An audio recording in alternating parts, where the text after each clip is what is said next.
There are a lot of USB and XLR dynamic microphones out there, but they can get pretty pricey. So let's check out this sub $100 microphone. What's up, everybody? I'm the Derek Frank, and today we're going to be checking out the Fifine K688 dynamic and USB microphone. Now, this microphone generally runs around the $75 range, but I've seen it in the $50 range when it's been on sale as well. This video isn't sponsored, but my friends at Fifine did send me this at no charge, but they don't get a say in what I say about this microphone, and these are going to be my actual opinions. So first up, I do have some filtering going on this, and I have that running through my Presonus Revelator, and I'm going to do most of this with that on, but I am going to do some sound samples with just the raw microphone as well, so you can hear what it sounds like without having any processing done. When I'm doing broadcast style audio, I'm going to prefer using the SE Dynacaster. It's my favorite microphone that I have. I use it for everything, and a lot of people are still on board with the Shure SM7B, which is great, but these are more pricey microphones. People have a lot of choices for dynamic microphones, but they don't always have the budget. That's why I'm here to kind of show you some other options and see if this might be a good option for you. In this test, I'm not going to be using the USB function because the biggest function for me is the XLR. I have tested the USB function and it sounds just fine. It is nice because it has a built-in mute feature and it has a headphone monitoring as well as a gain knob on it. But I think that the real purpose for this microphone is using it as an XLR microphone. The build is very similar to an SM7B, and if you open up the microphone or take the windscreen off, you can see the capsule in there, and it looks a lot like an SM57. And I'm pretty sure that's what it's modeled after. Does this do a pretty decent job? Let's jump into some audio without having any processing on. So this is the microphone without any processing. This is straight from the microphone into the interface and into OBS. So you can see it does a pretty nice job of isolating, especially if I start moving my head around. So here is in the center, here's on the side, here's on the other side, here's in the back, and here's back in center. And even if you turn your head, you're getting a lot more noise cancellation, which is what a dynamic microphone is for.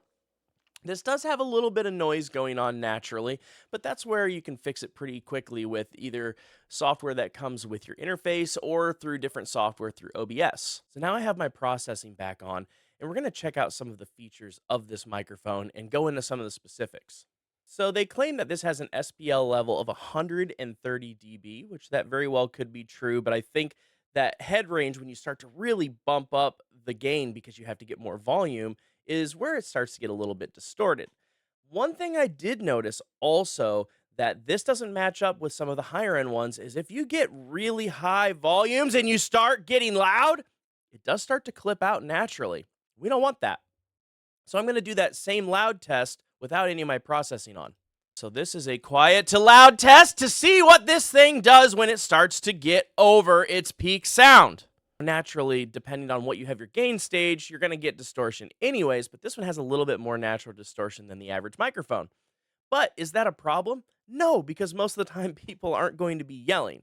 Now, where this also differs is for me being a musician, I can't use this on like a snare drum or a bass drum like I could with my SE Dynacaster or an SM7B. Next thing I want to test out is the shock mount and if there's any noise difference. So with my processing, it does pretty good.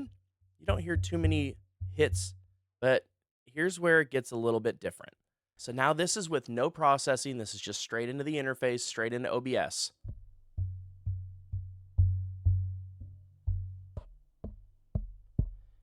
That's where you start to get a little bit more noise.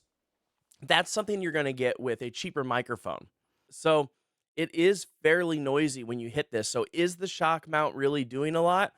Probably not as much as it could, but it is better than the average bear that you're going to get for under $100. So who is this microphone meant for? This is meant for those people that are getting more into podcasting, more into vlogging or live streaming, but they don't have a big budget. Usually, if you're on my channel looking at gear reviews, I'm doing stuff on how you can achieve a good sound on a budget. Are you going to be better off buying something like the SE Dynacaster?